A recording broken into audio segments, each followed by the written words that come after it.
जो ये press conference की जा रही है, ये नगर पालिका आम निर्वाचन 2026 हेतु निर्वाचन कार्यक्रम के संबंध में की जा रही है। मैं ये बताना चाहूंगी कि राज्य के अंतर्गत कुल 48 नगर पालिकाओं में आम निर्वाचन कराया जाना प्रस्तावित है।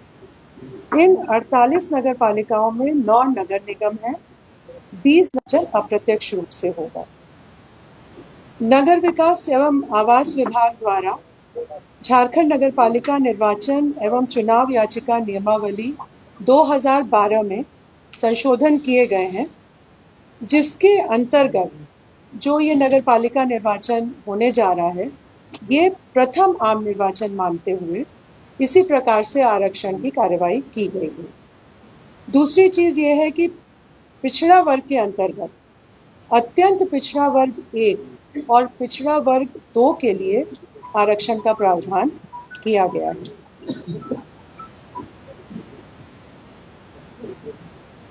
जहां तक मतदाता सूची का प्रश्न है, भारत निर्वाचन आयोग द्वारा 1 अक्टूबर 2024 को एलिजिबिलिटी डेट मानते हुए जो विधानसभा निर्वाचन क्षेत्र के लिए मतदाता सूची तैयार की गई है, उसी को ही आयोग द्वारा वार्ड वार विखंडित किया गया है, उसका डिसइंटीग्रेशन किया गया है।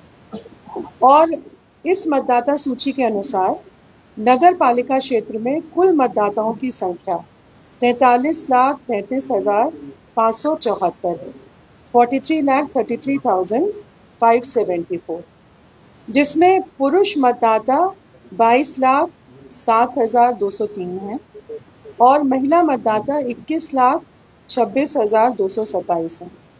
तृतीय लिंग के मतदाता 144 है। मैं बताना चाहूंगी कि मतदान के लिए जो आइडेंटिटी, जो पहचान सुनिश्चित करने के लिए डॉक्यूमेंट है, एक तो एपिक है जो इलेक्शन कमीशन देता है, मतदाता पहचान पत्र।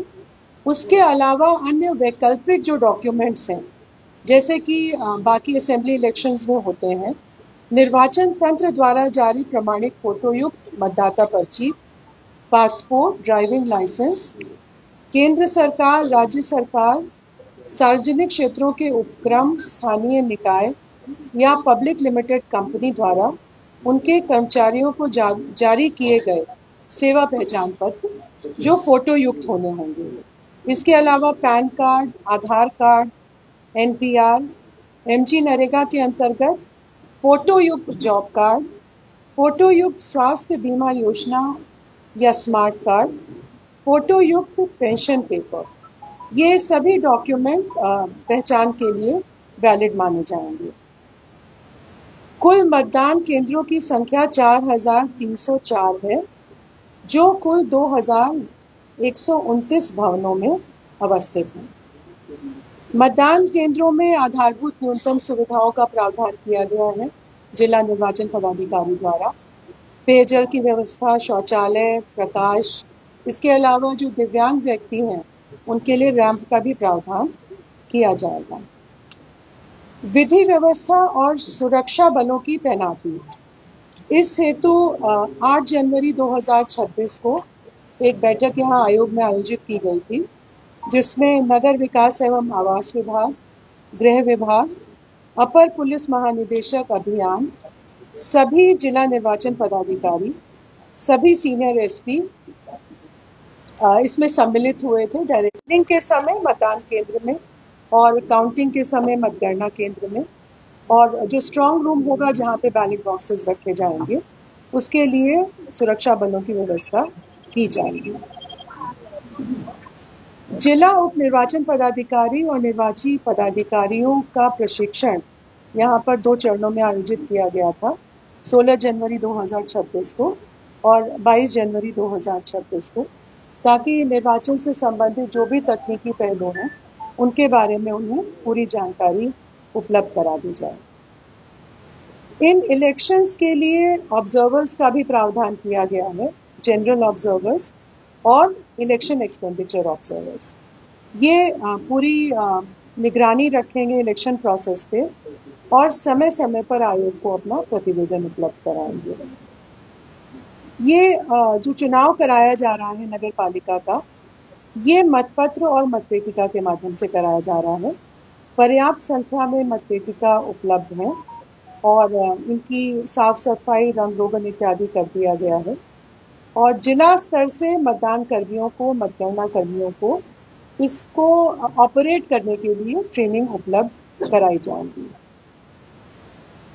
जो भी पदाधिकारी, कर्मचारी इलेक्शन प्रोसेस में शामिल हैं, वे पूर्ण रूप से निष्पक्ष और निर्भीक होकर चुनाव का कार्य कराएं।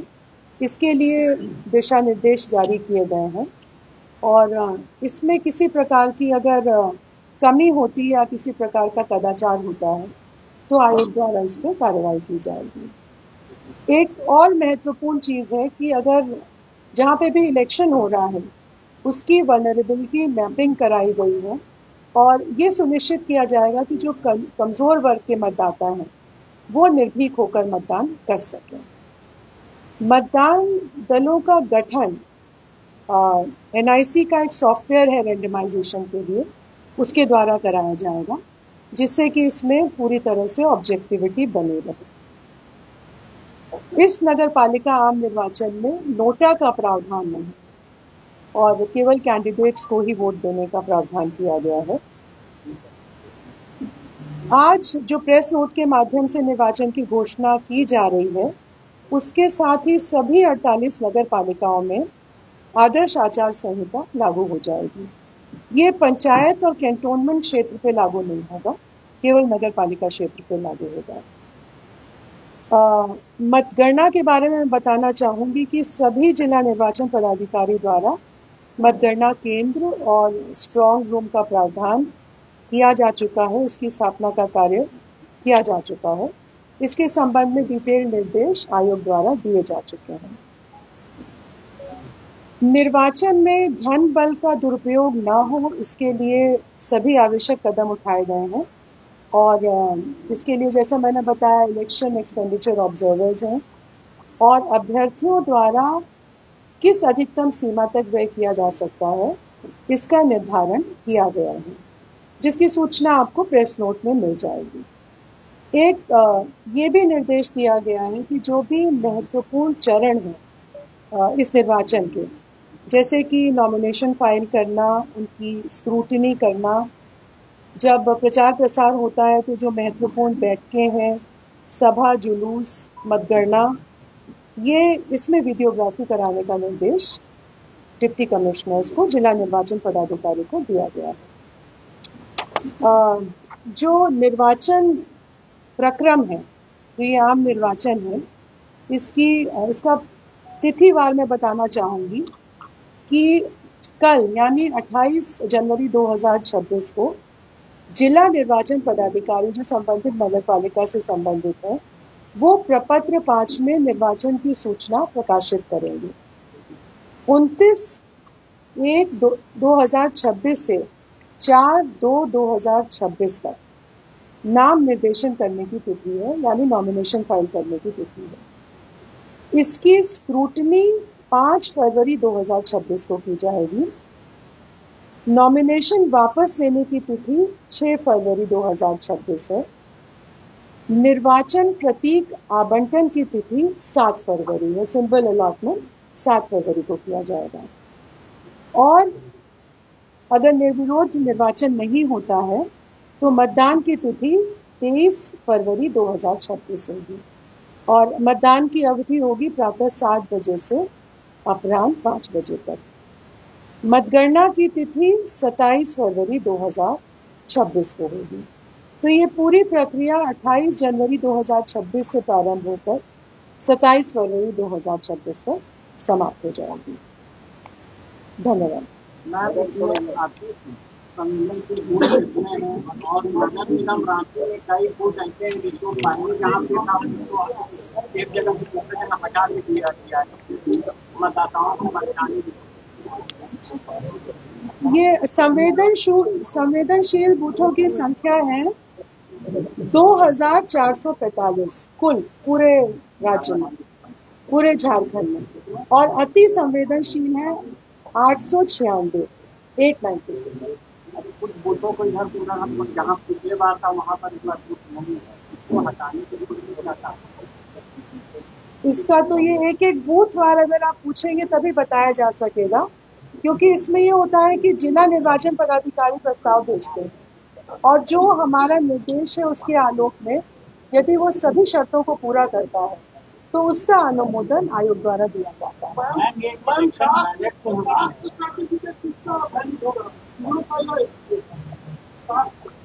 कास्ट सर्टिफिकेट जो कार्मिक विभाग का निर्देश है, कार्मिक विभाग की जो अधिसूचना है उसके आलोक में जो भी कॉम्पिटेंट है उनके द्वारा निर्गत कास्ट सर्टिफिकेट मान्य होगा। मैम टोटल कितने पोस्ट पर रजिस्टर होगा? वोटर लिस्ट की व्यवस्था का कराएगा। वोटर लिस्ट ये आपको वेबसाइट पे मिल जाएगा, जिला निर्वाचन मतलब डिप्टी कमिश्नर की वेबसाइट पे आपको ये सूचना मिल जाएगी। वार्ड वाइज विखंडित की गई जो मतदाता सूची है।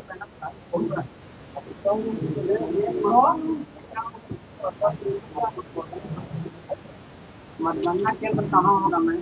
किसके बारे में पूछ रहे हैं? मतगणना केंद्र जो 15 में था, हाईकोर्ट का आदेश है कि वहाँ पे हटा के दूसरा जगह वैकल्पिक व्यवस्था की है। अभी तो वही पर है, अभी उसके बारे में कोई अन्य निर्णय नहीं लिया गया। हाँ, जिला निर्वाचन पदाधिकारी ने जो प्रस्ताव दिया है वो उसी का है, 15 का ही है और वो यहाँ से अनुमति। मैम टोटल पोस्ट कितने पोस्ट के लिए? पोस्ट मतलब आप पूछ रहे हैं? एक तो 48 नगर पालिकाओं में महापौर और अध्यक्ष और इसके अलावा वार्ड पार्षद 1087, कुल वार्डों की संख्या 1087 है, तो 1087 वार्ड काउंसिलर्स का। वार्ड या निगम के अध्यक्षों का ये हो सकता है कि घोषणा हो सकती है गवर्नमेंट की ओर से। घोषणा मतलब किसी भी बोर्ड निगम के अध्यक्ष या उपाध्यक्ष या उसकी घोषणा मॉडल कोड लगा हुआ आपसे हो गया तो अभी तो देखिए मॉडल कोड ऑफ कंडक्ट लागू हो गया है, तो अभी कोई घोषणा नहीं हो सकती। किसी भी बोर्ड निगम के अध्यक्ष घोषणा नहीं हो। जो नगर पालिका से संबंधित जो निर्णय है वो नहीं लिया जाए। मान लीजिए कि महिला आयोग के अध्यक्ष की घोषणा होगी तो नहीं होगी। अब ये देखना पड़ेगा, मैंने ये स्पष्ट रूप से बताया कि जो नगर पालिका क्षेत्र है उससे संबंधित कोई निर्णय नहीं लिए जाएंगे और मॉडल कोड ऑफ कंडक्ट जो है वो आप देख सकते हैं, वो आयोग के वेबसाइट पे भी है, तो उसको आप देख लीजिए कि उसमें राशि में कोई सुविधा वगैरह निष्पादित नहीं होगा। नगर पालिका क्षेत्र हाँ। जो डेप्यूटी मेयर और डेप्यूटी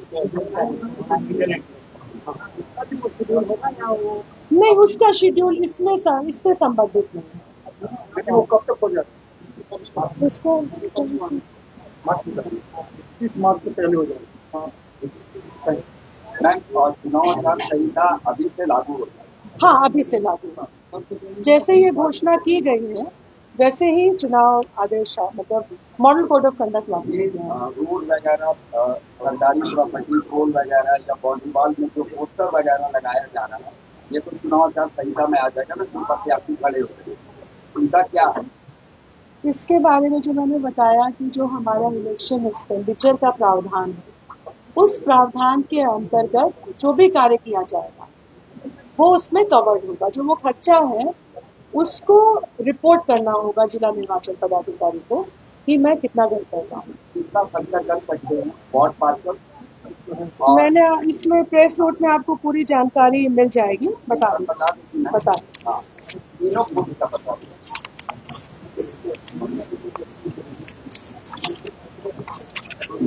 जो वार्ड पार्षद है नगर पंचायत में उनके लिए अधिसीमा 1 लाख रुपए है और जो वार्ड पार्षद नगर परिषद में है 1 लाख से कम जनसंख्या वाले नगर परिषद में उनके लिए अधिसीमा 1.5 लाख है और 1 लाख से अधिक जनसंख्या वालों के लिए 2 लाख रुपए और नगर निगम में जहां जनसंख्या 10 लाख से कम है वहां पे 3 लाख और जिस नगर निगम में जनसंख्या 10 लाख से अधिक है वहां पे 5 लाख।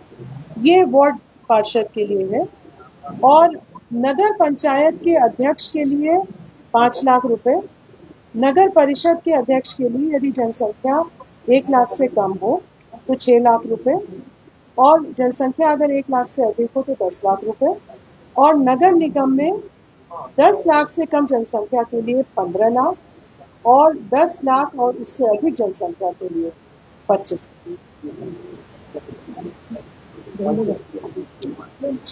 Thank you.